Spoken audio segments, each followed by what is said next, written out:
Folks, welcome back to So Bad It's Good, presented by Betches Media. It is Saturday, which means we talk the Traitors, one of my favorite times of the week on a show I completely love. I also want to point out, I'm looking out the window right now and I'm seeing raindrops fall in Los Angeles, which is such good news. So this is just fun on top of goodness that I'm seeing. And we've got somebody that I love to talk to. He is now the co-host each week of our Traitors recap.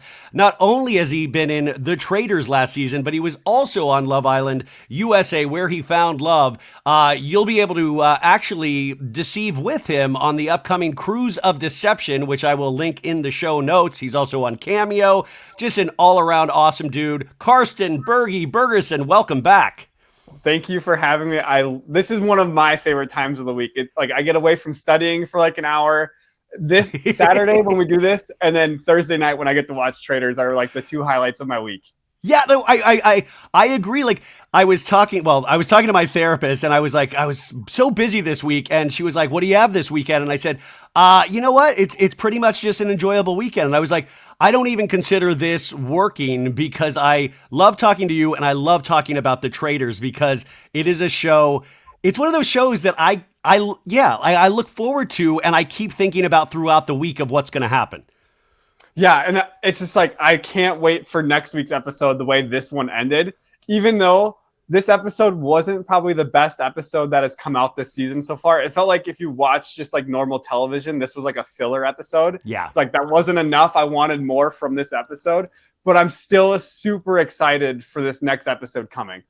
Well, I mean, and we kind of talked about this, that there would be a downshift because last week's episode 4, was so amazingly good that, you can't, I don't know, it's hard to go even further up, and you have to downshift a little bit before you ramp back up for the final episodes. So I guess we kind of expected it, but I will say, I do love that I was wrong in a lot of ways, especially I thought, without a shadow of a doubt, Boston Rob would be an easy out this week. And I think you pointed out that might not necessarily happen, and it didn't.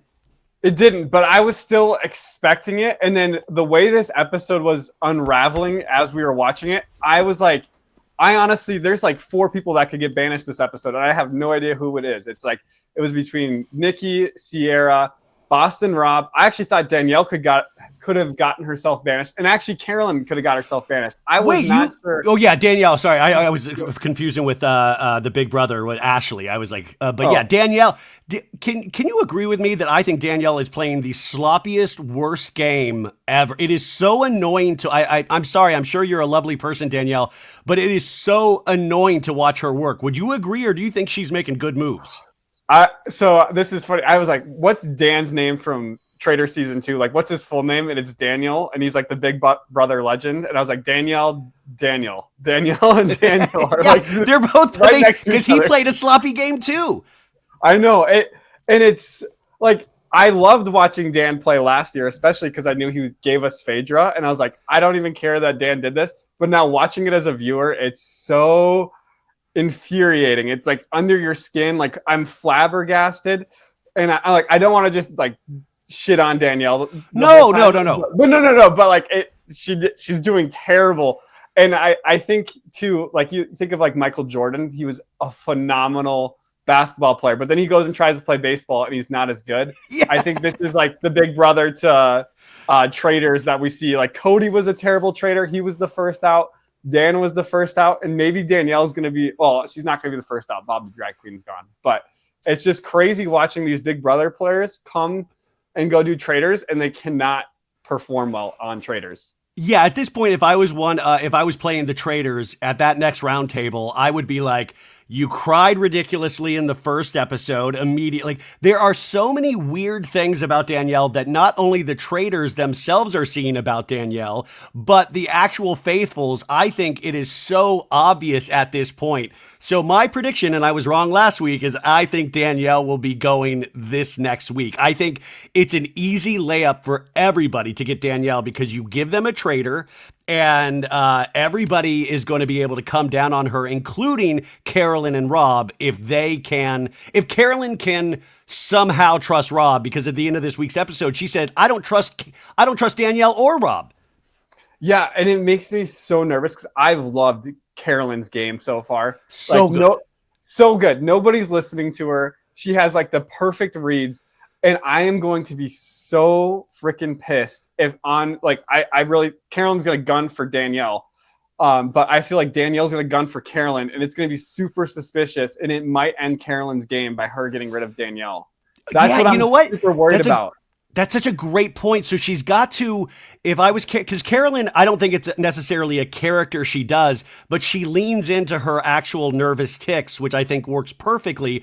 But if you are a fan of Survivor like I am, when her season a couple seasons ago, I always bring up this moment was that she was also discounted on that show. And then there was like this fire challenge where when she was like, there was like a segment with her just doing it herself. And you saw how good she was at it and how like actually smart and just like she is so able to make moves, and she uses her actual body language to her advantage. So that's the one. If I'm rooting for any traitor right now, it is Carolyn. I want her protected, and that's why I was livid when Danielle brought her up initially in this episode. Livid.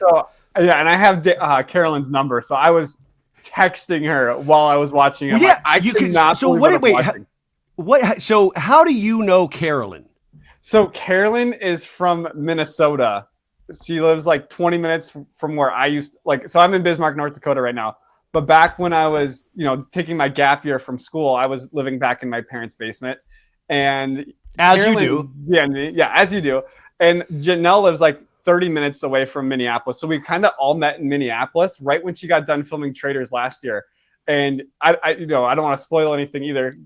But I asked her, how was the overall experience? And I don't want to say what her overall experience or anything like that was, because that could give away hints to the future. But we definitely were on two completely different seasons. And that's how I met Carolyn, though, is that we all got together in Minneapolis and had a fun time at Pride Day down in Minneapolis. Oh, yeah. Cause that was Trishelle as well, right? Yeah, you said. Janelle.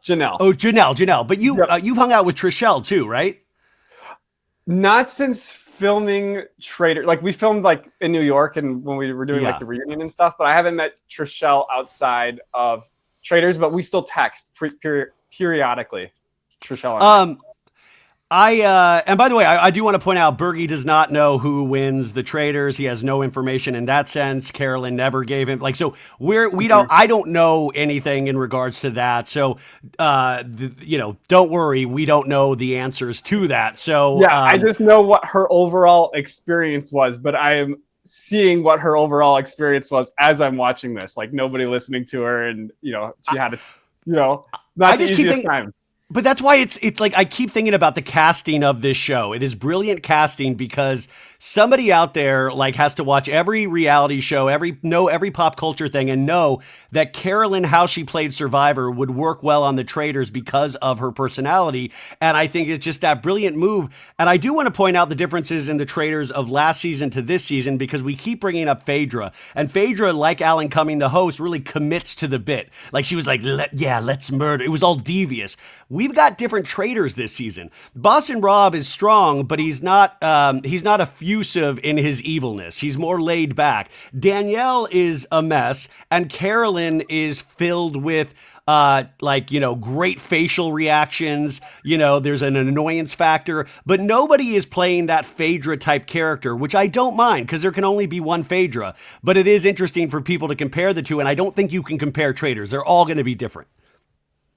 Yeah, I 100% agree with that. There's no two Traitors that are going to be alike. And I would argue that Boston Rob is playing a Boston Rob traitor. He's being himself. If you watch him on Deal or No Deal Island, he's just being Boston Rob. And I think that's what makes him so good. And Carolyn's just being Carolyn. It's them being themselves.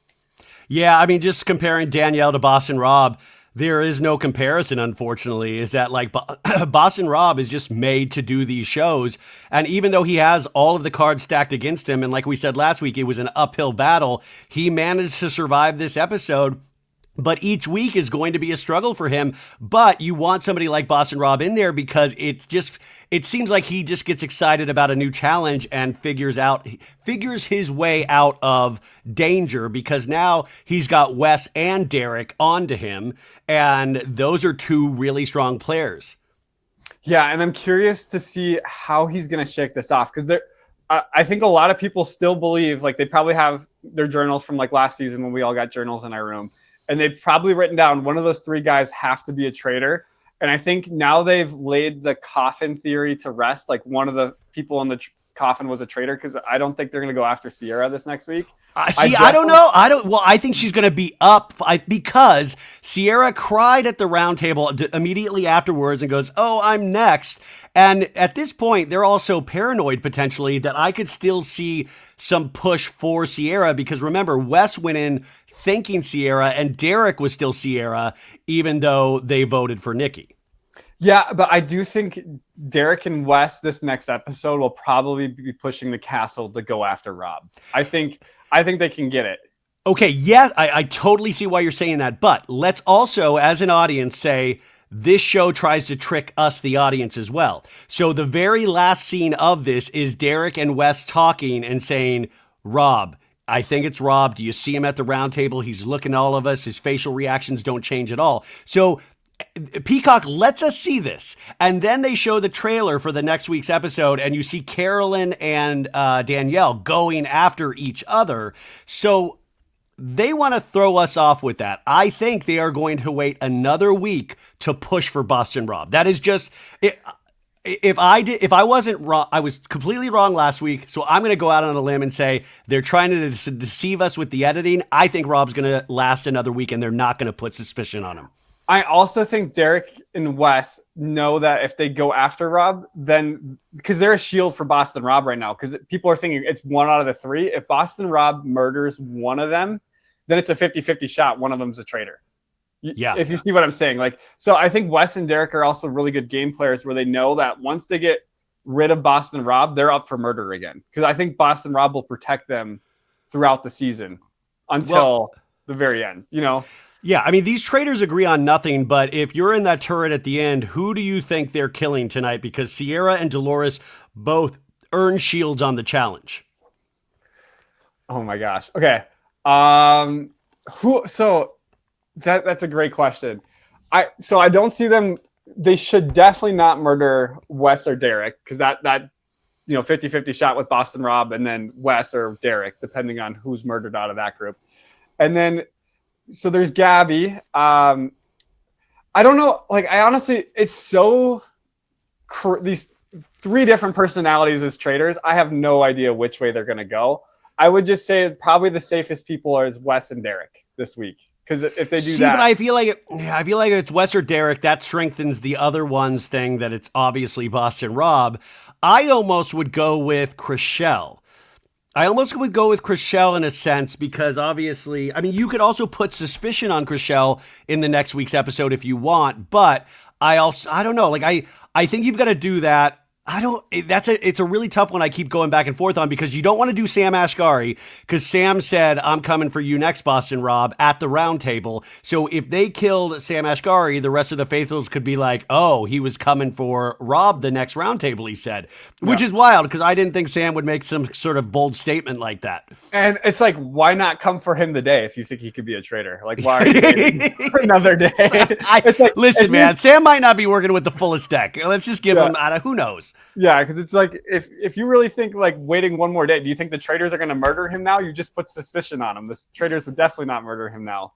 I know, I keep thinking of like who you murder, and I mean, you said Gabby to your point, but I guess I like your is it Trishelle? Trishelle, yeah, from Sun and Sunset. Yeah, I like your Trishelle guess because like the way Boston Rob was moving, it's like who does everybody know is a faithful? Let's get rid of them because nobody's going to vote for them at the round table.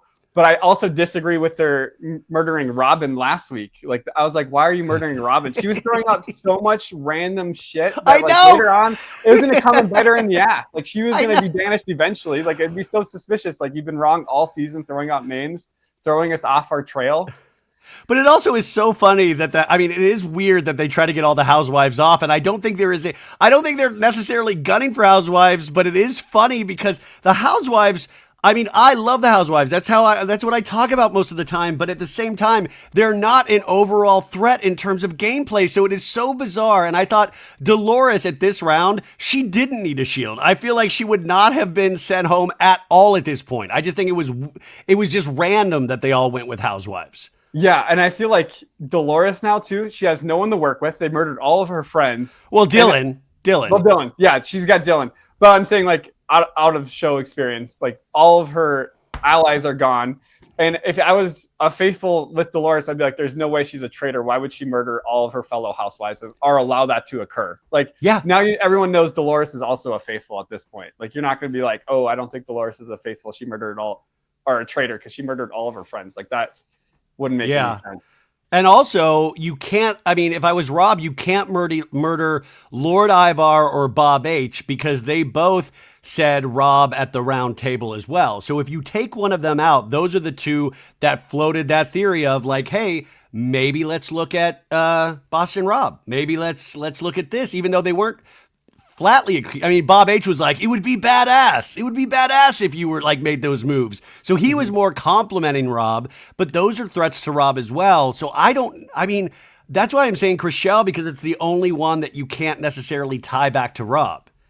Yeah, another thing I want to talk about Lord Ivar. Well, I don't know if are we going to go through the episode? We wanted to, or Bergie wanted to answer some questions that we had talked about last week that he thought about the game itself. So what were some of these things that you would wrote down? Yeah, because we do this podcast on the fly for everyone that watches and listens. Like, I don't come with notes prepared. It's Ryan just is awesome enough to like let me on, and he's got like some questions already going, and he's got the episode written out, which is awesome. But you asked the question, what do I want to see from the prize pot? Because there's definitely a flaw with the prize pot only being $250,000, while Survivor's got $1 million, Big Brother's got $750,000, and then we have Traitors, probably one of the best reality television shows of the year, only being at $250,000.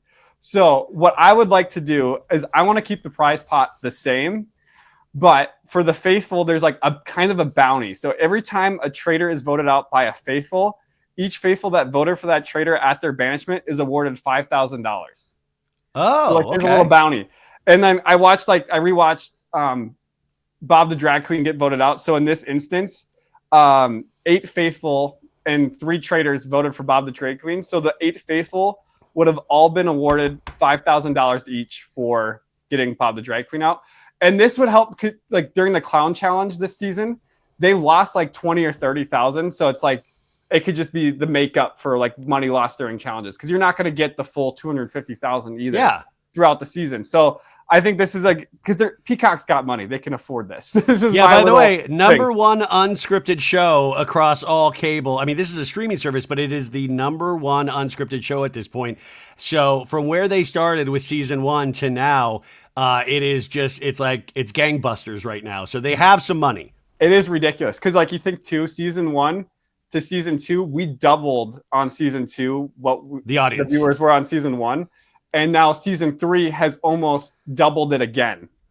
So if there was 1 million people watching, there was 2 million for season 2. Now there's 4 million for season 3, which it's more than that. It's definitely more than that. And if you guys think about streaming services, this is what brings people to sign up for Peacock. This is like another reason, because this is exclusive to Peacock. Now, they did announce that they are going to start airing the Traitors on NBC proper as well, but it's obviously weeks behind. But that's another thing that will potentially bring you to Peacock. They want you to come to this streaming service to make it more valuable. So the Traitors is a gem in their treasure box over at Peacock.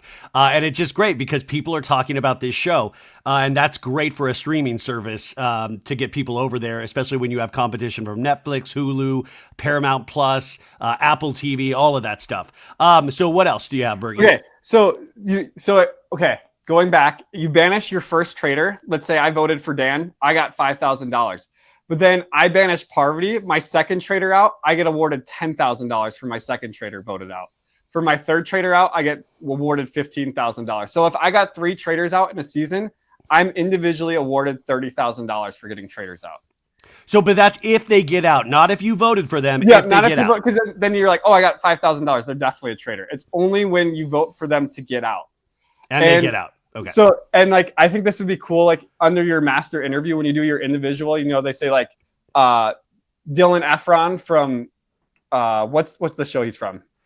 The Zac Efron Brothers show. I don't know. I don't know. Okay, let's do Down to Earth, right? Down to Earth. Rob Survivor, and then you could put Traitors out one, or you could put like he's been awarded $5,000 throughout the season, if that makes sense. So you're like, this guy has gotten a traitor out, and then if you're watching someone else do an interview, you're like, that person hasn't got a traitor out. If that's great. Sense. I love that. I think that makes it more exciting. There's more skin in the game. I also do want to point out to the audience is that I do realize the individual players themselves, they also get a paycheck on top of that. And by the way, I'm sure Bergie's was probably way lower than some of the other people just because he's newer to reality TV. But if you get bigger names, they're not all getting the same amount of money to be there, but they are getting money to be there. Mm-hmm. Yes, that is definitely true. I've heard some others, and I heard what I got. I was like, but that's fair. It was my second show ever. Yes. Like, I'm not going to be like, how did I not make that much money? I understand it. Okay. And then after this episode too, I was like, there needs to be like a traitor rule or something to incentivize the traitors not to banish each other. So like how I just did the bounties for the faithful banishing traitors, there would be a bounty for the traitors every 3 consecutive roundtables. With the traitor that does not get caught, they are awarded $10,000. But wouldn't that pit traitors against traitors because this guy's making way more money than I am, so I got to get him out? Well, like, so the bounties are like, if you make, like, let's say I'm in a tournament with you. If we make it 3 roundtables together, we get our bounty. But if we vote each other out, there's no bounty. Or if you get voted out, got it. Like, we don't get the money. So if like Boston Rob voted for Bob the Drag Queen, he's not awarded that $5,000 for voting him out. He's penalized for it in the bounty system. Oh, I like. Wait, would you actually deduct money from it, or he just doesn't get money from it? He just so you have to make it 3 roundtables without a traitor getting caught, and then each traitor gets $10,000 if you make it 3 roundtables without a traitor getting caught. But if we make it to the 3rd roundtable and then you get busted, I don't get my $10,000. So I want you to make it that 3rd roundtable. Yeah, so it does. Yeah, it does. It brings them to encourages them to work as a team. Yeah, but that's like one of the only things I would change from the prize pot because and incentivize the traitors to stay together instead of banish each other. And I know some of the people on this show, $10,000 might not be that much to incentivize them to stick together. But for someone like me, probably, I don't want to call people out either, but like for me, I wouldn't be banishing my traitors because I want to make every 3 episodes, I want to make $10,000. Yeah, no, I love that. I think, okay, that's going to be a rule for next season, you guys. We're producing the traitors now. So that's in the Bible now. Yeah, I just want to see something for the traitors not to turn on each other, like whether it's a money thing or whatnot. Because like after this episode, especially seeing Carolyn just get thrown under the bus, I'm like, there needs to be some sort of rule change because there is a rule because I've read the rule book. Yeah, if you're a traitor, you cannot just like say, "I know you're a traitor because I'm a traitor," or "I'm a traitor. I promise not to murder you." That's against the rules of the show. Like if you did that, I don't know what. I think it's like sanctions and like financial things that are going to occur probably. Hey, so can you curse during the round table? Oh yeah, you can definitely curse during the round table. They might have done it already and bleeped it out. I don't know, but I was just like wondering if they tell you like you can't use foul language, you can't do this, like you can't talk about this. I didn't know if there were strict rules going into those round tables. Yeah, there's no everything's on limits, not off limits. Nothing's off limits. There we go. Yeah. And then another thing you asked last week, or where I was stumbling, mistake my kindness for weakness, but then I will show you strength and you will mistake it for brutality. That's what I was trying to say last week. So wait. So what he's talking about is that I said, what would you bring next time if you were to play this game, what would you bring? Say it again. Okay. So I would want people to mistake my weakness or kindness for weakness, but then I will show them strength and they will mistake it for brutality. I think you could run for president, Bergie. I think that's a good platform. That makes complete sense. I mean, I would be curious to see how far you would go in another cast and if it would be the same, if you'd go further, who you'd align with. I mean, that's the thing too, is these alliances, I realize, are so like hit or miss, because even with like the Bambis this week, we got Nikki out at the end, so that alliance is kind of toast. So alliances, they're more like who you get along with as friends. I don't think we can call them alliances anymore, because you really will turn on them at like nobody trusts each other at the end of the day. And that's what you want in this game. So alliances, unless you have like these strong, you got to really push that alliance, but alliances have failed this season, I feel. Oh, 100%. Because like when you form an alliance, you should not care whether that person is a traitor or not, and just try to run the game as much as you can and banish everybody else, then worry about your own alliance. But this alliance, they just crumbled. The Bambi alliance just crumbled this week. Yeah, yeah, they really did. Anything else that you have before we get to the recap? No, I think that's it. And I don't think Peacock might take that role, but I want them to do something about the traitors not being able to just throw each other, or have an incentive not to throw another traitor under the bus. Like maybe it's like if the 3 original traitors or 4 original traitors, or if all the original traitors make it to the end of the game, there's a bonus $250,000 or something ridiculous, because it'd be hard. But if I just like seeing people work together and not be so divided and throw each other under the bus, because this could really wreck the season too, seeing what's going on. Because I think the faithful are going to win at this point. It's going to get messy. It's going to get real messy. But remember, we had kind of talked about, did we think that they were going to recruit a new traitor this week? They did not recruit, but that is on the table at this point. They can recruit another traitor, and even Danielle floats that in wanting to get rid of Carolyn, and then she'll pull another traitor in and recruit to go against Boston Rob. So recruitment, it will be on the table. And at this point, who would you recruit, Bergie? Probably Dylan, but at the same time, if like I'm just imagining Dylan going into the tournament and then just seeing, like, realizing what has gone on this whole season, and it's just traitors throwing each other under the bus, I'd be shitting myself. I'd be like, I don't know how I can even like move forward right now, because this person's about to throw me under the bus. I'd go Wes. Yeah, Wes and Derek would also I'd go Wes just because I would love to see how he would backtrack on Boston Rob, unless then he would like just immediately kill Boston Rob as a traitor.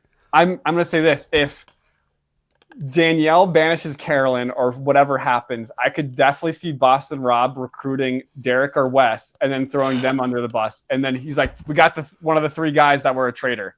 I bet that's what Boston Rob wants to do. By the way, if Danielle banishes Carolyn next roundtable, I'm going to pick it. I'm going on a hunger strike because I need to diet and lose a few pounds anyways. But I will be livid if Carolyn goes home next week. I want Danielle gone next week. That is my prediction. So let's go into this episode. It is episode 5. It is called All This Murderous Power. And, they remind us of scenes of last week where we got Bob the drag queen out. Everybody was all excited. Dylan was all hopped up. And the traitors, obviously, Carolyn and Danielle, were pissed at Rob because they didn't realize Rob was going to do that about Bob. And then very end, Wes put suspicion on Rob about saying, how do you know if you're 100% a traitor? And that's like, if you are a traitor. And Carolyn says, hey, clearly we're not a team. I wrote my note. My note was, I hate Danielle with a passion. And by the way, I want to point that out. That's not Danielle as a person. I'm sure she is an amazing, lovely person. I hate her gameplay. And I did not watch her season of Big Brother, but I hate her gameplay in this episode. Yeah. My girlfriend and I, just real quick, we watched Big Brother season 7, and my girlfriend loved Danielle. And then we're watching her on Traitors right now. And my girlfriend Taylor is going, what is she doing? Like, why? What happened? Like, how is she fumbling this bad? It's just, I'm flabbergasted too. It's just like, you're a Big Brother legend. You made amazing moves. And then you come over to Traitors, and it's just like, she has no idea what's going on. It is interesting. Ashley has made it this far, and Ashley has remained pretty quiet in the edit for the Traitors. And Ashley's from Big Brother, and obviously she was also from Danielle's season of Big Brother, if I'm not mistaken. And they have beef, which you saw in the first episode of this season of Traitors. Brittany, yeah. Sorry, Brittany. God. Yeah, Brittany. no, you're good. These names. There's so many. Big Brother is a blind spot for me, so it's like it's taken me so long to learn Derek's name, and like they're all like new to me. Yeah. And I was like, it would be perfect to have my girlfriend on this podcast. She couldn't make it today. She was going to actually. Yeah, by the way, she was almost going to be here, folks. So we say a warm hello, and hopefully she'll be here at another point because I would love to get her take as well. We start this episode off, everybody, everybody's like kind of on a high, and they go to the turret, all the traitors, and Rob immediately is like, hey, first off, let me tell you both, I will never come for either of you unless you come for me. Bob publicly came for me, and he signed my death certificate. So immediately before they speak, he just says, here's the deal. And Danielle's like, yo, come to us next time. And she, he's like, I'm not coming for you guys. And in a talking head, Daniel's like, I have to make sure he thinks that I am on his side, but he is not controlling me. So Danielle already pissed. Yeah, and Danielle's gunning for Rob right off the bat. And Bob the drag queen was her ride, and she said ride and die, but I'm pretty sure it's ride or die. but Bob, so she's like lost her number one alliance member at this point. And I think maybe they had such a connection that like she like felt comfortable in the game a little bit more. And maybe that's why we see her fall apart in this episode, is she has no one that she can go to. And maybe Bob the drag queen was holding Danielle together. I think that's one of my theories that why Danielle fell apart so much this episode. Well, Bob was such a strong presence that I'm sure if you're a traitor, you want somebody to fill you up like a balloon and like make you feel like powerful. And I think Bob would make the other traitors feel like he's just such a charismatic force. Now, Carolyn in a talking head says, Bob had all of these people like falling in line behind him. He didn't even say Rob's name, Carolyn says. This was purely an ego thing, Carolyn says. And this is one of the times where I almost disagree with Carolyn. I think they both have huge egos, but he didn't say Rob's name directly, but he did say the three new players in them, they needed a shield, and one of them could be a traitor. So that's not Rob exactly, but it does throw suspicion his way.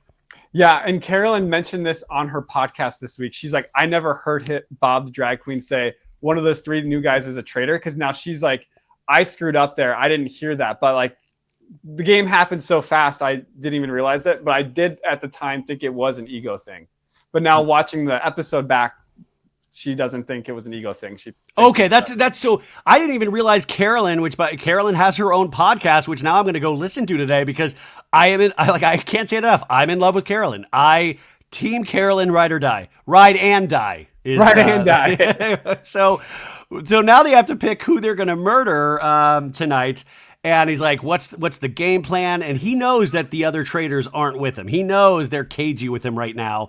And they're like, okay, so so many people with shields, who is the one who has no sus on them? And they say, two of them say Sam Ashkari. And then all of a sudden they have this ridiculous shot of Sam showering naked. These shots, by the way, these are so funny. You had them in your season. It's part of the Traitors thing where it's like they're getting ready for bed, but it's like so awkward. Like, it's such a setup shot of like, Sam, we're going to get a shot of you showering your muscles. It's hysterical. Mine was the teddy bear, just like, before I went to bed. Like, should we murder Bergie? And I'm just like with my teddy bear, and then they murdered me. Rob says, I don't think Sam is smart enough to put two and two together. Let's murder Robin.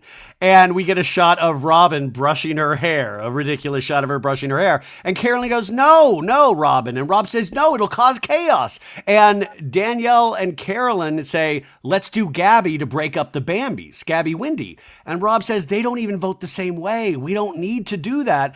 And Carolyn in a talking head says, Rob doesn't listen to people. I'm so sick of his ass. What do you think about that? I definitely agree with that. It's and Carolyn hasn't been listened to this whole season. And I also realized this too. Every time Danielle and Bob the drag queen were trying to throw her under the bus too. So like I feel like she hasn't been able to get to play as a traitor yet, because she hasn't got to do one murder. She's reading people. She's making good like accusations on what they should do. And then it's just, she gets thrown under the bus.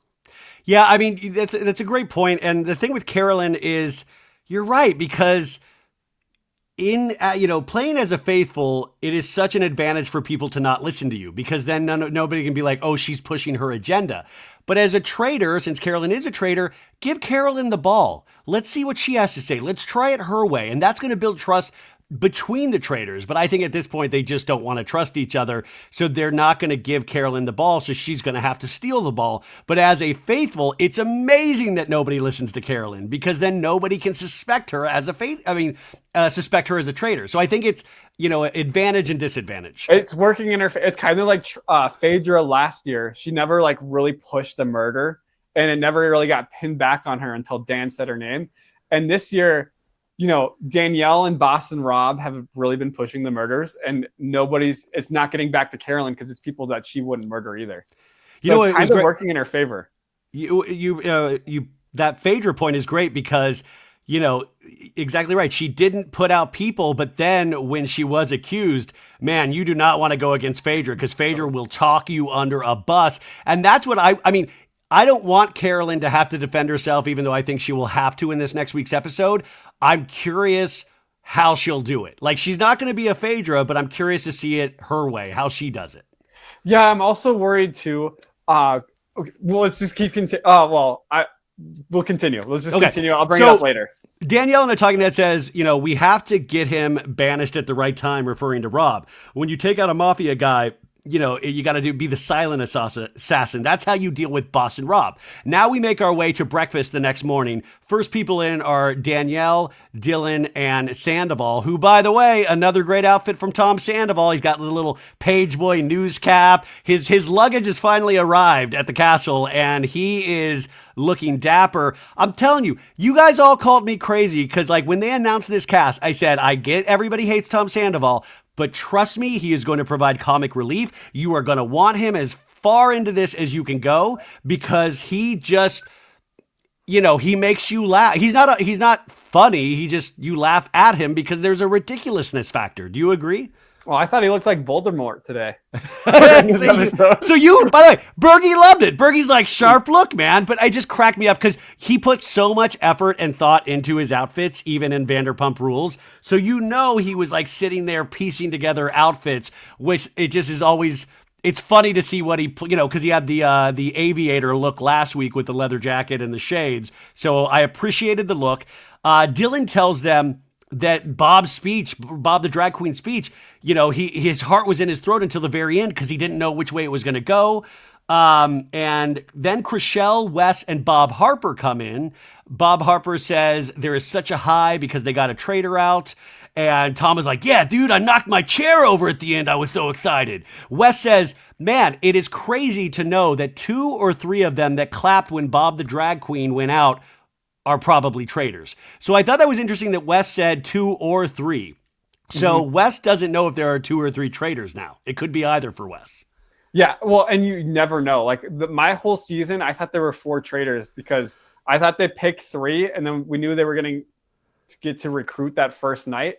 So I expected there was 3 traitors already, and then they recruited a 4th one. So like that whole season of season 2, I was like, who's that 4th traitor? Because we had Dan, Parvati, and then I was looking for 2 other people when there was only 1 other person.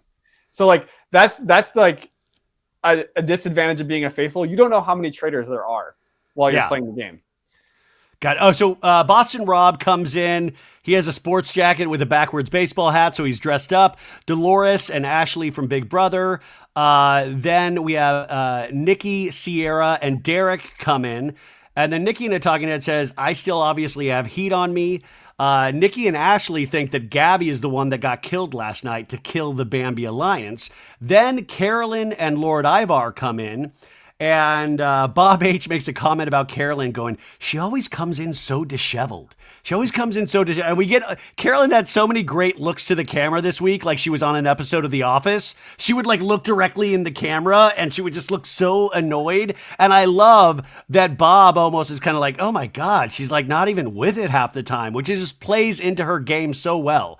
And Carolyn says in a talking head, no one takes me serious and that's what I want. Dylan tells Danielle in this scene that Carolyn is all over the place. Danielle in a talking head says, my mind is going 50 miles an hour today. I need a traitor who I can work with. And Carolyn, I don't know if that's her. So do you think Danielle already had this plan to get Carolyn out? Or do you think Dylan saying that to Carolyn in that moment said, wow, maybe I could get Carolyn out? I struggle to figure out when she had this epiphany that she needed to get Carolyn out. I don't know if it happened like right away in the morning or when she got to the mission and like how bad the mission went. She's like, I need to get a traitor out so I can prove everyone that I'm faithful right now.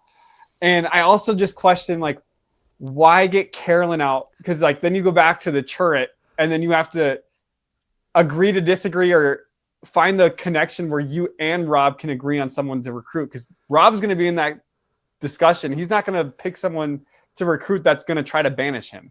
So I don't know why he would try to like recruit someone else when Carolyn's already kind of made it clear that she doesn't trust Rob either.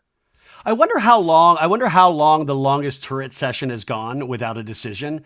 Like, I wonder if they give them a time, like you have to decide within 30 minutes and or do they I just wonder how, like, what is the most somebody's dug in their heels at one of those turret sessions? So I have no idea because obviously I wasn't a traitor, but I've heard that on season 2, Parvati and Phaedra were super efficient. They would have it like ready to go in like 30 minutes. And I heard on this season that it took them hours. Like or it felt like hours. By the way, wait, that's what I heard. Bergie, here's a new rule for our Traitor season. You have to get a time elapsed. Like, we need to see how long they're in the turret. Like, if it starts at 0.00, you need to like go like, okay, now we're at an hour and 30 minutes. Like, you can just like, I want to know how long and how long it took to come to that decision. Or like me at the round table, I'm just like 1, 2. Like, Bergie, what are you doing? I'm like, don't talk to me right now. I'm seeing how long this takes. So we're down obviously to Gabby, Robin, and Sam. We get the final knock. Gabby, Wendy, and Sam Ashgari come in. So Robin is out, and Sandoval's like, I feel bad for Robin, dude. And Dolores is like, she's my friend. And I'm like, thank you, Dolores. We know she's your friend. She's still alive, though. Don't worry. And then we go back to the turret where Rob says, Robin is perfect, guys. And Danielle's like, okay, I trust you, Boston Rob. And then we cut to Robin, and Robin goes, I knew it was coming. I was a threat to the traitors. No, you weren't.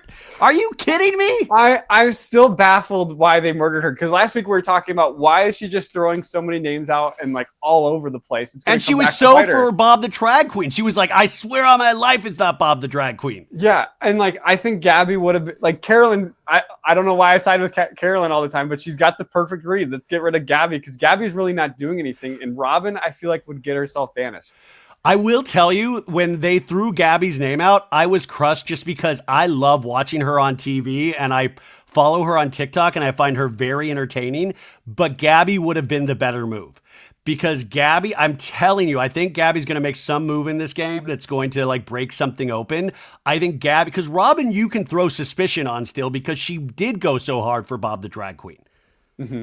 Siding with Bob the Drag Queen, right? Siding, yeah. She went hard like to keep him in the game. Yeah, like I a little baffled with that move. So Alan Cummings comes in, is like, good morning, my confused little clique. It is time to prepare for the mission. Today, so they're going to do a puzzle.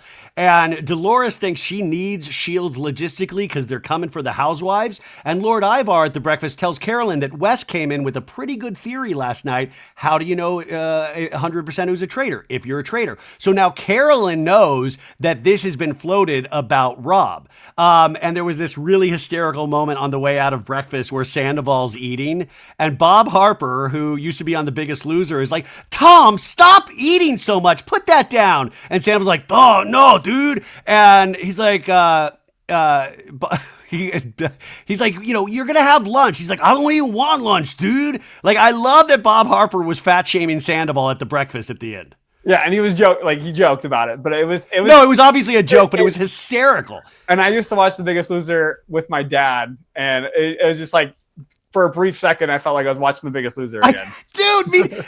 That's what he used to do, you guys, because he was the trainer and he was awesome. But you can also tell he's like a good-hearted dude, and I love that not everybody hates Tom Sandoval there. Like, you can tell that Bob likes Tom, and he likes to tease him. Bob Harper does say that Nikki is still in his crosshairs to Ashley and Dylan on the way out. Now, Gabby and Nikki go off to the kitchen area, and they're going like, they think we're dumb. And like Gabby's like, and we're so smart. And then Bob and Trishelle come in, and Bob goes, I want to be a Bambi. Rob then in another room is talking to Lord Ivar and Sam Ashgari. And they're talking about, well, somebody in the casket, there's still a 50-50 shot that Nikki or Shereé is probably one of the traitors, right? So we're back to that theory. And Lord Ivar makes a potential mistake and goes, well, I want to ask you about Wes. You know, he's come hot on you, and tells them the theory. What did you think of this moment? This upset me so much, and it's because Lord Ivar, I don't think has ever watched a reality TV show. But when as he's telling him this, you can see he's so deep in his conversation. He's not even paying attention to Boston Rob. He's talking, and you can see him like look away from Rob as he's talking to him. If you're gonna accuse someone of a traitor, you look them directly in the eyes and say, "I heard you're a traitor," and then just watch their facial expressions and see how they react to that. Like Wes is throwing out your name, he says you're a traitor, because then you can like get kind of a picture of like what's going on. You know, like, oh, he's reacting to this like he's a traitor, or is he reacting to this like he's a faithful? Like, yeah. He didn't even look at that. Because like when I came in running with the shield, like I have the shield, I immediately looked at Parvati and Dan, and it was just like, they're traitors, because like look at how they're reacting to this right now. So it's that's interesting. Yeah, that's interesting. I don't think it's even on Lord. See, I don't think Lord Ivar at that moment thought Rob was a traitor at all. So I think he felt very safe in not looking at him, which is totally dumb. Yeah, like if people are suspecting them, like throw it on them and then watch their reaction to it. And he wasn't even like, I was baffled that he looked away from him as he was talking. Like he like crossed his feet and he was looking like away from Rob. No, look directly at him and see what is going on. That's what baffled me the most. Like, I don't care that you're telling him this information, but read him. Like, read what he's doing. That's a great point. Sam in this moment thinks that he goes, I think it's Wes. Okay, Sam. Rob in a talking head says, I knew this would happen. Wes is a dangerous player. He's smart enough to see what I'm doing, and he has influence. I have to deal with him. So then Rob pulls Wes, and it's like very macho. He's like, they told they told me you said my name. And Wes immediately goes, I did not. And he goes, did you say my name? And he goes, 100% not.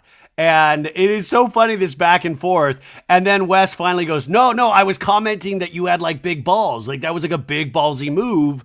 And in a talking head, Wes is like, I did make a comment last night. Now the biggest trick is to make sure that I am not looked as the one who started that, but just was part of that conversation. So what did you think of this moment? I loved watching Wes on House of Villains, and it was just giving a House of Villains moment. It's like Wes is totally trying to deceive him. And I don't think Boston Rob bought it. I think Boston Rob definitely knows that Wes thinks he's a traitor. So he's going to have to deal with that. 100%. But that's why I don't think Rob can kill Wes, because it's like, so if you, I don't know. Anyways, that moment happens, which is great. Very machismo.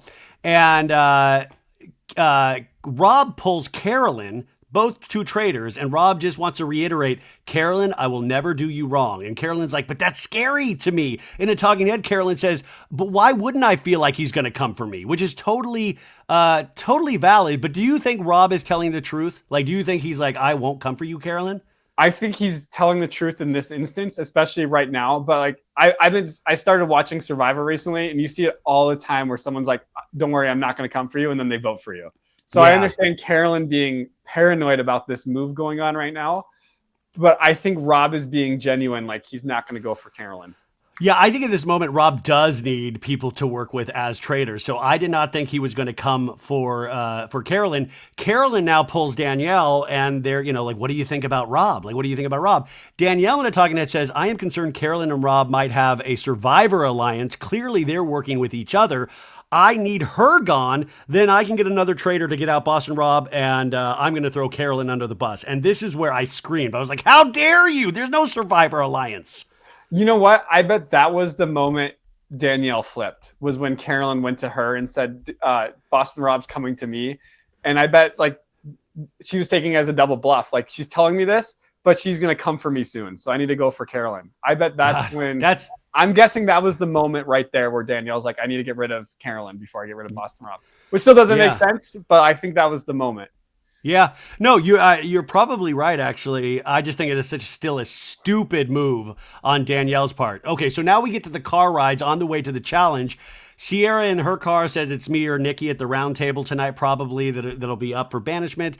Tom says, I believe it's Nikki. I believe Nikki is a traitor or a really bad faithful. I'm just kidding. I was doing the facial. I was like, wow. In the other car, Boston Rob says to Nikki that Bob the drag queen said her name yesterday. And he was like, yeah, Nikki, Bob the drag queen said to me, that you were a traitor yesterday. And if you were watching this, not listening, Bergie dropped open his jaw, unhinged his jaw, because Nikki makes the biggest face gesture ever of shock, which Trishelle clocks, and that comes back into the story later. And Rob in a Talking Head says, yeah, I want to take heat off me and make people think I'm willing to work with them. So I'm going to just make this up and give them a little piece of information. By the way, I thought Nikki's reaction was totally valid. Oh, yeah. And we're going to get into this later, but I loved her banishment speech because that's something I dealt with. I had a therapist on Love Island after I left too, and I still talk to her. But it's like we all come from different backgrounds, and sometimes people treat you differently for how you react to things and how you are as a person instead of it. Yeah, because that's how she just genuinely reacts to, being called out. It's not like she was trying to overplay it. That's just Nikki being Nikki. Well, it is a fascinating conversation about who we are in life. Like Bob the drag queen projects confidence and brilliance and fun, humor, all of this stuff. And Nikki is a WWE, wrestler in the past. That's big in performance. But herself, she seems very small and very contained. And people, it is just interesting. We're all different types of people. And you can always find a way to use somebody's personality against them. Yeah. And I think we see that a lot, especially if you watch UK Traitors and people don't know the background of that person. You can see people get targeted for just their personality. And it's like, wow, that's really rough. And that's what makes the UK Traitors a little bit exciting in the early part of the season, because you see people being targeted for their personality. No strategic behind it. No strategy. Yeah, by the way, I highly recommend UK Traitors. The first 2 seasons are on Peacock, but it is so good. Who do they cast as these creepy masked people at the creepy mask? I want to be an extra in the Traitors. I want to be one of these creepy masked people. You just have to stand there in a mask and a robe and look creepy. And I'm like, I could do that's like a job built for me. I could do this. Yeah, and they come back. It's the same people for every challenge. The people that tied us up in the first challenge on my season, they just keep coming back, and you're like, are they like, hey, Bergie, it's me. What's up? It's Ted. It's Ted, I'm dude. Like, can you not tie me as tight? I'm not difficulty getting out.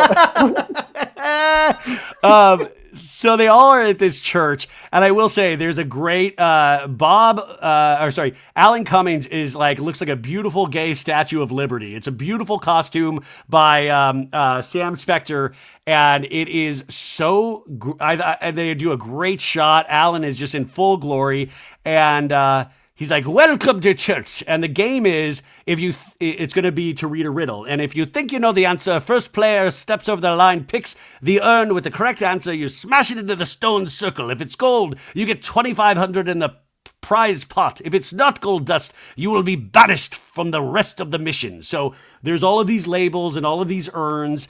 And each player who answers correctly, 2 gold shield frame. There are 2 frames that you can put yourself up to have a shield, but each player can take the other person that is in these frames off and make themselves have a shield. Wes in a Talking Head says, if you win, you have to make an enemy by taking them off the shield wall. So it is a tricky game because you could also turn somebody against you in saving yourself. Yeah, and he said, I'm not going to play this game. So I did like the strategy of this challenge. But, again, it wasn't probably the most entertaining to watch. But I was trying to actively actually, this is a good challenge. This is a good TV challenge. Because at home, while I was watching, I'm like, okay, is it Compass or is it I was playing the game with them, It was good. And Sandoval has a little nice Sandoval moment of I feel pretty good with riddles. I've read a few Dan Brown books, who's the guy who wrote the Da Vinci Code. I'm pretty versed. I've read the Harry Potter theories. In fact, Voldemort used to be called Tom Riddle, and I'm channeling my Tom Riddle energy today, which I thought was a great little Tom bit. Yep. And again, we're laughing at him, not with him. Exactly. But I love that he considers himself well-read. So the first riddle, Bob Harper steps over the line, but he didn't even listen to the clue. So he immediately gets it wrong. And Wes says, hey, don't do that next time if you don't know the answer, because yes, they're trying to put money in the prize pot. Alan says, smash your stone, Cass. Smash your stone into the circle, Bob. Yeah, he got it wrong. And round 2, Derek gets it. Derek says he needs to come in more aggressive on this game. He really wants a shield. He gets it right. He puts himself up on the wall to get a shield. Round 3, the riddle is, I have no feet, but I dance. And it's fire, and Tom gets it right, and he chooses himself. And he says, I understand if everyone else picks themselves. And Ashley says in a talking head, this is ridiculous because you have no chance of staying on that wall if you go first. So I'm hanging back. Now, Danielle, the traitor, she wins. And she says in a talking head, she wants to make an unselfish move to appear as a faithful. And she goes, I'm sick of them going after them. So I'm going to save a housewife. I'm going to pick Dolores. And this, Rob in a talking head immediately goes, this is a huge red flag. As a traitor, they're going to know that you feel safe. This was so dumb. What did you think? Oh, it was unbelievably dumb. I was like, I couldn't even speak. I was like, what am I watching right now? Like, who is not going to save themselves, even as a faithful? Like, and this is now the second challenge where she says, I don't need a shield. Like, she got out of the boat in the first challenge. Like, I don't need a shield. Oh, yeah, it's great. Yeah. So now she's doing it again. So now, like, hopefully people are writing this stuff in their journals if they have them this year, like I did. And they're like marking everything down. Cause that's what I would do. Like, who got the shield? Who didn't go for shields? Like, I had who were the scarecrows on my season 2? Like, it was Marcus Jordan, Peppermint, and Dan Gheesling. So then Peppermint got banished, and then Marcus got murdered. So I was like, Dan's the only one here that was on a scarecrow, so he might be a traitor. And that ended up being a correct assumption from like what I wrote back episodes ago. I do want to tell you, the Traitors also has a post-mortem that you can watch about the banished people, and they do a little like 10-minute package for Aftermath. But I think, to your point, they need to include shots of these players' journals, because I'm curious. Like, I want to see how deep these people thought about it, because I imagine when it gets to Sandoval, it's just like doodles, you know, like, what's up, dude, rock on, and it's just like lightning bolts, and like, you know, like, I want to see what people wrote in their journals to see how strongly they felt about this game. And I'd like to, you know, it'd be better in the mid-season and late season. Like, who do you think the traitors were, and like, how do you think they work together? And then see it unravel in front of them that they weren't the traitors, and like, the actual traitors. But like, hear like all their theories. That'd be so fun. Anyway, so she picks Dolores, and she removes Derek, which is shocking. Even Sandoval drops his jaw, like, what? And Derek is like, what are you, like, I can't believe you didn't pick me, because they've been friends for years. And Danielle in a talking head says, Tom is a maverick, and I want him to be on my side. But Derek's upset with me now, so I'm in a pickle. Yeah, you are. It is dumb. You made a dumb move on top of a dumb move. Yeah, that was a double negative, which does not make a positive. You learned that from your physical therapy studying. Trishelle wins, takes Tom off the wall for the shield. And Tom is like, nothing would bring her more happiness. Round 6, Tom gets it wrong, so he's out of the game. Danielle gets it again. And Danielle, once again, does not choose herself. She chooses Derek to put up on the shield wall. This girl is a mess. Even Carolyn in a talking head says, what are you doing? She is so suspicious. This makes it a triple negative, so it's definitely a negative now. Is there any point that it turns into a positive, Bergie? Is it like a quadruple negative? The positive is she didn't get banished today, and I still don't know how. Like, how do you not? People were so focused on, you know, the previous days of like who got in the coffin more than what was happening right in front of them, which baffles me even more. Like, it's have you ever seen that, like, where you have to count the ball as it gets thrown around? And you're like trying to count the ball, and then the gorilla walks by, and you don't even see the gorilla walk by. Yeah. It was like one of those moments. Everyone was so focused on previous things. They weren't focused on what was right in front of them. And there was a giant gorilla right in front of them, and they just let the gorilla walk by. Well, I would be curious, and if I talk to any more traitors or like any faithfuls after this, I want to ask them about that of like, what did you think? I mean, did you just think she was just like dumb as a rock, so you just discounted everything she said? I mean, like, I'm so curious of what they thought, or like how they wrote her off, or they knew they were just saving it for another time. Danielle takes off Trishelle to save Dolores, and Dolores says, you know, because at this point, or she said she put up Derek next to Dolores. Yeah, Derek next to Dolores, and Dolores says, don't you feel like you're going to get murdered? Like, says it out loud at the church. And in a talking head, Danielle's like, oh, I messed up. Rob has a complete poker face throughout this whole interaction, and Danielle even says, oh, I'm all over the place. And Alan's like, are you having regrets? And she's like, yeah, I think I'm going to get murdered. She starts crying now. At that point, like, it's in her contract. She can't say I'm a traitor, but like at the point, you just go, I'm a traitor, and walk out of the church and fly home. He goes, you're right, I'm a traitor. Yeah. No, and Dolores even says, listen, if you're going to cry, I don't want it. I don't want it. Don't do it if you're going to cry. And Trishelle in a talking head says, God, this is raising flags all over the place, and they are red. So Dolores and Derek are the final two to have the shield at this point. One more riddle. Derek really wants the shield. He's hoping to stay on the wall. The last riddle is size of a human fist would never be, and I would never be, sign of a human. Anyways, it turns out to be a heart, and Shereé gets it. She gets the shield, which she takes Derek off. So the final two are Shereé and Dolores. And, Dolores is a Bravo person and Shereé is a Bravo person. So there's loyalty there. And Dolores says she feels very blessed. There's $15,000 added to the prize pot. And then Alan's like, it's the round table two we go. And Danielle in a talking head says, you have to be clever and adapt. So now I need to deflect. And it gets us to the car rides. So at this moment, she has to make some big moves in the car ride, right? No, she should just let everything just play out. She doesn't have to do. Are we talking about Danielle? I'm talking about Danielle. Yeah, she doesn't have to do anything. Sometimes, like, I don't know if it's like a Big Brother thing where you always have to be constantly making moves, but like just sit back and let things play out. You don't have to like insert and be doing all this busy work. Just let things happen on their own. Like, don't. Well, Bergie, Danielle did not listen to you at all because she gets in this car and she's like, I feel safe. I have a theory. Should I say it, guys? Should I say it?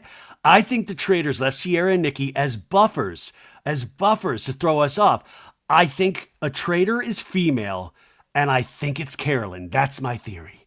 And Carolyn in the other car, we have a shot of her looking directly into the camera, like the shot of The Office, which I thought was funny. And then we come back after the break, and we're pulling up to the castle, and Danielle's still pleading her case to Dylan Efron, and she's like, it was an aha moment. And Dylan's like, I hear you. I hear what you're saying, but I don't agree. But Danielle's like, I'm planting seeds. And then we have Ashley from Big Brother talking to Danielle. Brittany. Sorry, God. Why do I keep doing it? I don't know. But Brittany is Ashley. Danielle to Brittany.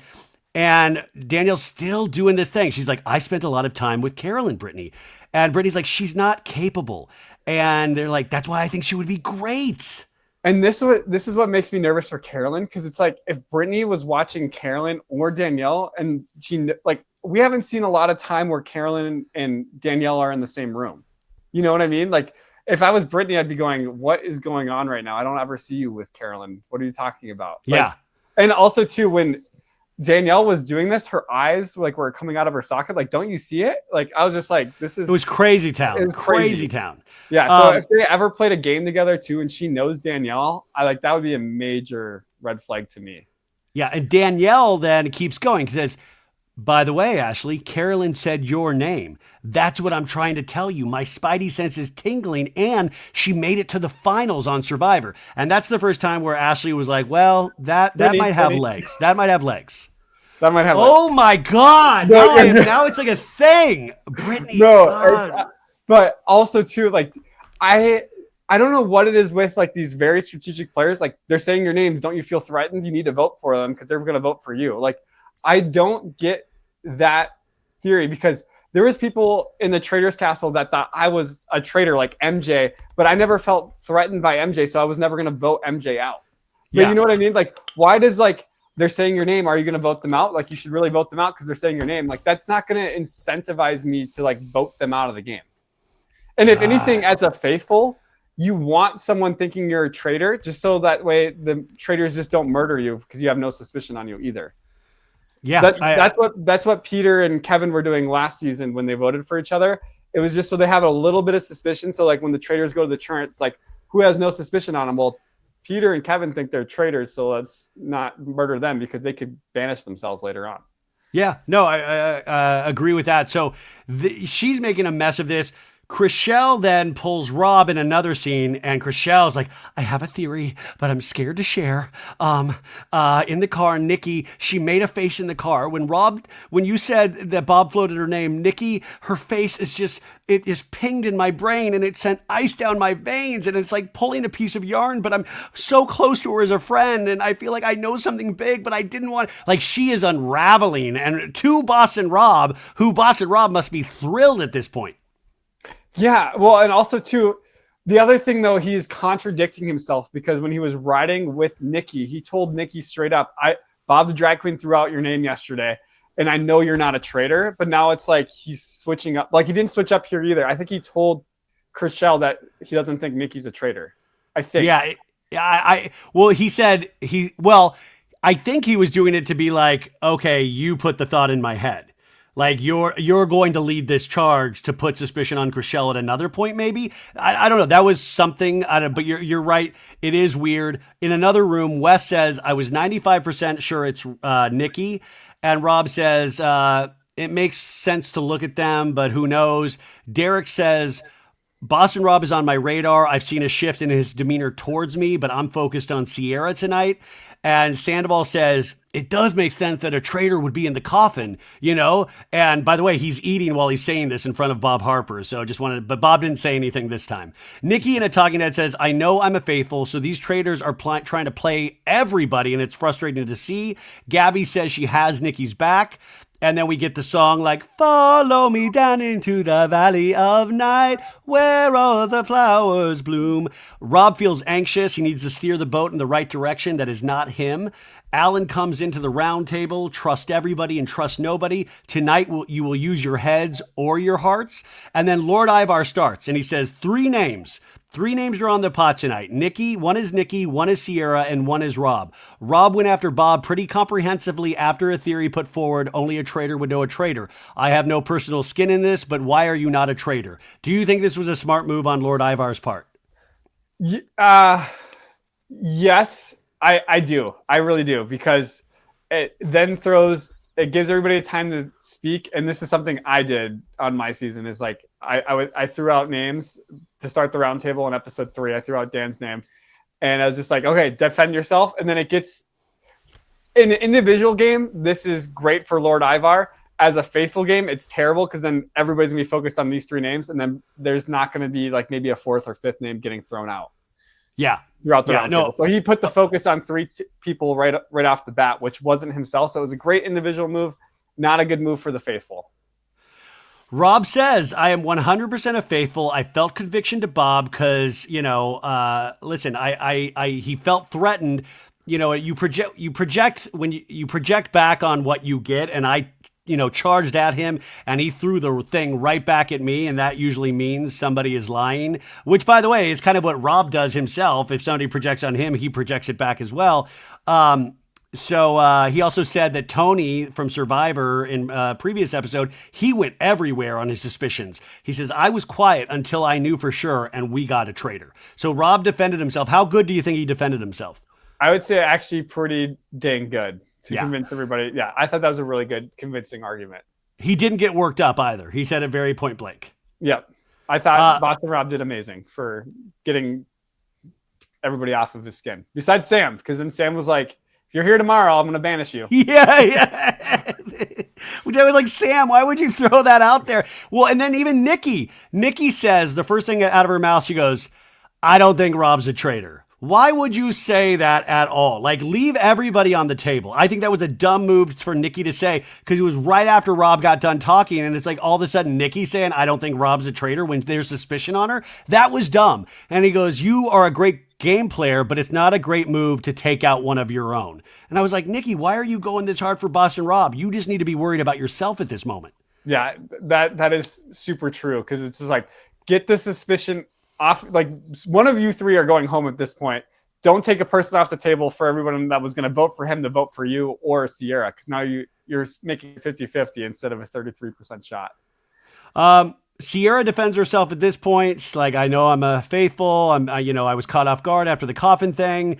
Nikki says, I think you're a traitor, Ciara. And Ciara's like, I think you're a traitor, Nikki. And then she does more talk. And Ciara says a thing that I'm still trying to figure out. She's like, have you ever even laughed with your gut? What does that mean? So, like you said earlier, like, remember how you said she's very, was it condensed? Like, just, not very like, Inward, emotional in a room. Like, she's not very, maybe. Yeah, okay, so she's not effusive. She's not like big. Yeah, so like, I don't think maybe she didn't laugh at all like the whole time she was there, or like, because like her sense of humor is maybe just like, or like a little chuckle, and she wasn't actually like laughing with her gut. That's how I took it. Like, she doesn't have like an outgoing personality like compared to everybody else. And that's what Nikki, the first time you hear her say, not all traitors are the same. Some talk like this, some talk like that. And Brittany, not Ashley, Brittany from Big Brother says, there was a palpable difference when you guys came back. So Rob is like, the suspicion is off him, and now they're fighting against each other, Nikki and Ciara. And Trishelle says, I'm extremely nervous to speak right now. And she's got this like funny looking hat on, Miss Goody Two Shoes. And she's like, I'm extremely nervous to speak right now. Oh my God. I haven't spoken yet. Oh my God. I'm afraid to burn two bridges of people I love. I'm here to catch traitors. One of my favorite people. I said, if you vote for her, vote me out next. And I'm sorry. I'm just sorry. I'm nervous. I pick up on energies. And after Bob left, I felt your energy shift, Nikki. And I wonder if it's because you're a traitor and how that would feel for you to have to lie all the time. I'm so sorry. So Trishelle is completely breaking down. Like, she is like losing it. And Nikki says, I'm a faithful. You have assumptions. I am who I am. And that's that. So what did you think of Trishelle's moment there? Yeah, I think she definitely sealed Nikki's fate with what she just did. Nikki couldn't save herself no matter how good of an argument she came up with. And I think she had the best argument you could come up with that situation. There's just sometimes at the round table, like you're just cooked. Like, there's no way out of it. You're done. Now, this was interesting, though, because I feel like everybody now, she is cooked. Everybody's on the same page. But then Bob Harper speaks out and says, listen, I want to talk about Rob again. I know you. I know how smart you are. I've watched you on everything. If you were a traitor, you would immediately come in for another traitor and assert your dominance. That would be badass. And Rob says, I agree with you, but that's not what happened. And Bob's like, but it would be badass, dude. So Bob, like, I thought we were like solid. Do they not cut it off at that moment? They just let it go. So why did Bob bring Rob up after I think we were all pretty set on Nikki? I asked myself that too, and I think it might have been editing. Like, it might have been like they just threw that in there. Yeah, I was just curious. Also, too, like, Alan never. The time for talk is over. It's when we're done. Like, when there's like a good solid minute or two of silence, then he comes in and does that. He'll never stop the conversation. So like everyone is like, once the conversation is settled, Alan comes in. It's never going to be cut off early. Well, at least on my season, it was never like time for talk is over. Like, that doesn't happen. So it might have been for dramatic effect for now the time is talk for over. And then you're like, because I think a lot of the viewers probably forgot like Boston Rob was even on the table. So it's like, oh crap, is Boston Rob going home real quick? Part of me, though, like the sick part of me kind of wants to see a minute of you not speaking. Like, that would be so dramatic. Like, that would be so dramatic of like, oh God, who's going to speak next? Is anybody going to speak next? Like, that's so dramatic. I think what is more dramatic than the ending of it is the beginning. It's like, who's going to speak first? Yeah. Because you said one of your times it took a couple of minutes before anybody spoke and you finally spoke. Yeah, it was a solid minute, and it was just everyone just like, are you going to speak? Are you going to speak? And it was and your heart's racing and you're getting eye contact. Like, what are you going to say? And then someone's got to break the silence. And it's the most nerve-wracking thing. So anyways, Rob pushes Bob Harper's little thing aside. Rob in a talking head says, I feel like I laid out a good case with facts, but we'll see what happens. So we get to the voting. Derek votes Nikki, which is his original thing was he was going for Ciara. So Derek changed to Nikki. Sandoval votes Nikki. Trishelle says Nikki, but with a caveat. I want to say you're amazing. I hope this, this is a game and we can be friends after this. Brittany, not Ashley, says Nikki votes. Ciara votes Nikki. Dylan votes Gabby. All of a sudden Gabby's name gets thrown out, which is wild. Yeah, and I don't know why he did that. still, but I guess maybe to stand out a little bit so that way he doesn't get murdered. That could be a strategy. Like, oh, that's good. Interesting. Gabby, like Dylan's going against the grain right now, and he thinks Gabby could be a traitor. So let's not get rid of him. Let's see what he's going to say about Gabby at the next roundtable. Like that could be a strategy there. Yeah, no, I like to think that's a strategy then. Carolyn votes Nikki. Wes votes Nikki. He was initially the one that thought potentially Sierra as well. Nikki votes Sierra, and I want to point out she misspelled Sierra's name again. Like at one point after the last time she misspelled it, did nobody pull her aside? Or even after she saw it visually on other people's papers, did she not go, oh, I misspelled it. I will spell it correctly this time? You know, when I went into the Traitors and got to my room finally, on my bed was a sheet with everybody's face and how to spell their name. And I wrote the first day I wrote everybody's name out 20 times. So I made sure I was not going to be that dumb person that like flips my chalkboard and has their name spelled wrong. And I was like, I bet everybody gets Max spelt wrong from Dancing with the Stars because it's Maks. And I was like, I was so proud of myself when I flipped Max's name over and watched everyone do Max. Wait, let's add a new rule. If you spell the name wrong, you get deducted prize money in our game of the Traitors. And if you spell their name correctly 3 episodes in a row, you get money added to the prize pot. Sam votes Nikki. Ivar votes Nikki. Rob votes Nikki. He says, I don't know. He says this out loud. He goes, I don't know, but what Trishelle said skewed my decision. So that was a little, he threw that at Trishelle vocally to everybody. And honestly, I think he had to if he was going to vote Nikki, because in the car, he said, I'm not going to vote. Like, I don't think you're a traitor, Nikki. Yeah. So he had to like give an explanation to it, because otherwise I would probably write that down in my journal. Why did he tell me in the car today that he did not think Nikki was a traitor at all? And now he's saying Nikki's a traitor. Bob votes Nikki. Dolores votes Nikki. Danielle votes Nikki. And then this, so it's obvious Nikki's going home. I want to point out one moment, though. Gabby speaks, and she goes, you're the best part of this game, but I am uncertain, so I don't even know who to vote for. And she voted Nikki. But what interested me about that moment is Gabby used what is potentially her real voice. Because if you follow Gabby on TikTok or even on the show, she's kind of got an upper register and it gets a little crazy. But in this, she goes, you're the best part. Her vocal is just completely normal. And I thought that was interesting as well. Not that she's doing a full character, but it seemed like that was a very serious thing because her register dropped a little bit. Did you notice that? I did not, but my girlfriend Taylor is a huge fan of Gabby, and ask Taylor about this. Ask if she noticed this. But like, I was talking to her about her voice one of the episodes, and she's told me that she like even went to the doctor as a kid to like try to fix her voice, and that's just her normal voice. And by the way, I do love her voice. Like I said, I'm a fan, but I did notice a difference, and I just thought that was interesting, and I wonder in dramatic instances if it does go down another register. I'm actually going to go back and watch that now. Yeah, just do it, because I do think there's a difference. Anyways, so please come forward to the circle of truth and reveal if you're a faithful or a traitor. And this was the speech that Bergie loved, and she says, we are all born different. You don't judge people on who or how they are or how they play this game. The win for me is I get to go home to my son. The loss for all of you is I am a faithful. I will say, like you said, this is your favorite speech. But it is interesting just to her personality. There wasn't a lot of, Bob the drag queen was like, and I don't even believe in God. Like he was all performance. And this was really subtle. Like what she said was powerful, but it was done subtly and not in a performery, actory type of way. Yeah. And the only thing that she did up until this point was she was in the coffin. Everything else that they were saying about her, that the reason she was a traitor was all her personality. It had nothing to do with her actually being a traitor. The only thing that had suspicion on her was her being in the coffin. Yeah. Nikki in a Talking Head says, I'm super upset right now. It's hard that people that I loved in this game did not stick up for me. Dylan looks around the round table and says, it was unanimous, you guys. Dylan looks like a hero at this point because he voted Gabby. Alan says, Thomas Edison says, you have not failed. You have just found 3 ways that didn't work. You need a light bulb moment because the traitors have run away with this. And Sierra's crying. And I thought this was a little... If I was worried about being up, I thought her crying, I would read that as a little fake, even though it's real.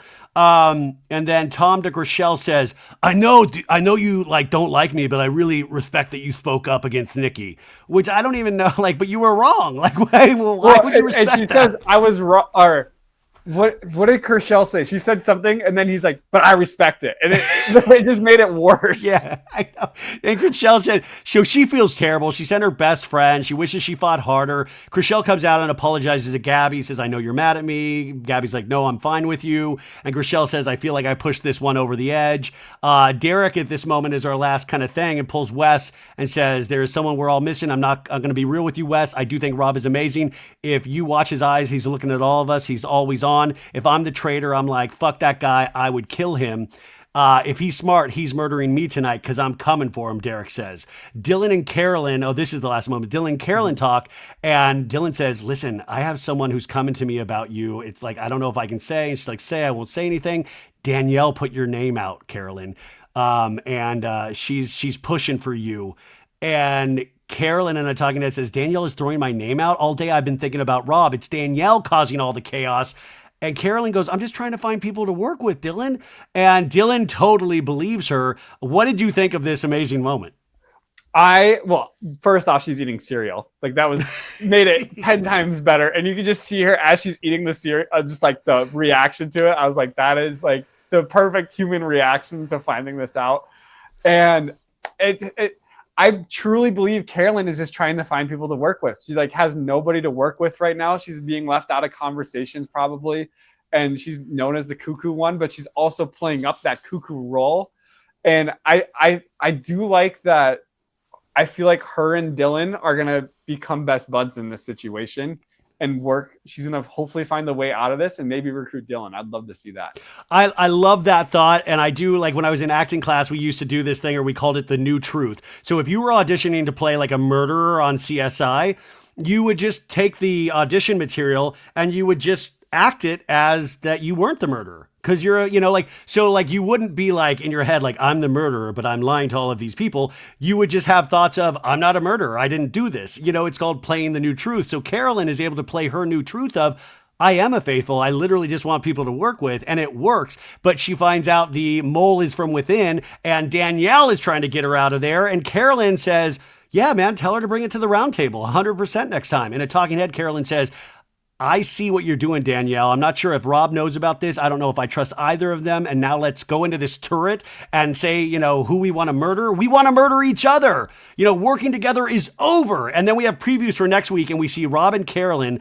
And Carolyn says in the turret, there is no one I would rather murder than you two right now. And then we see at the round table, Danielle and Carolyn going at it. And Carolyn saying to Danielle, it's you causing the chaos. And that's it. That's the end.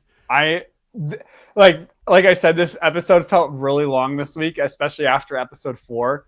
But at the end, it amped me up. I'm like, I cannot wait for next week again, and I'm super excited to see. It's like I don't know what the best way to move forward from this is either. Like this is so insane. Like I don't know what Carolyn should do. Like I think she's definitely going to out Danielle in the. She's got to play it right though, because do you let Danielle know that you know? That's the hardest thing. I don't think you should, and I think you need a surprise or attack with it somehow, some way. Like Danielle, I like bringing up at the round table. 5 people came to me, and you told them in the van yesterday that I'm a traitor. Why are you throwing my name out? Like I'm so innocent. It's giving traitor behavior. Like she needs to play this right, where it looks like Danielle's just a traitor throwing out faithful names, and not just playing a Dan Gheesling, throwing a last ditch effort on a traitor and pin it on a traitor. It needs to look like she's just a traitor that was throwing out random names and Carolyn happened to be one. Like that's the way Carolyn needs to do this, and it's going to be super difficult to pull this off. I don't know, like there's a lot of people out there that can pull this off. I would give last week's episode a 10. I would give this week's episode like a 7, but I think it's a 7 knowing that I think or hoping next week's episode is another 10 because they've put themselves or set themselves in a great situation where I don't know what's going to happen, and that's what makes television exciting, and the Traitors is exciting. Any last words, Bergie? I passed my neuroscience exam. Hey, we all put good vibes out for you last week. We did it. All right. Are you a neuroscientist now? Is it official? Definitely not. I still have a whole semester in front of me of neuroscience, and I got an anatomy test this week. So we're going to pray to do good on that one. How many classmates do you have in your class? 45. Have you written down all of their names 20 times to make sure they've all spelled correctly? I'm gonna be honest. I probably know more people on Traitors than. Okay, you guys. Bergie, remember, go follow him on Instagram. He does cameos, and also Cruise of Deception sets sail in April. I'll put that link as I've done every week. But go support Bergie. We love doing this. So yeah, thanks for being here, you guys, and we will talk to you next week. Bye. That was.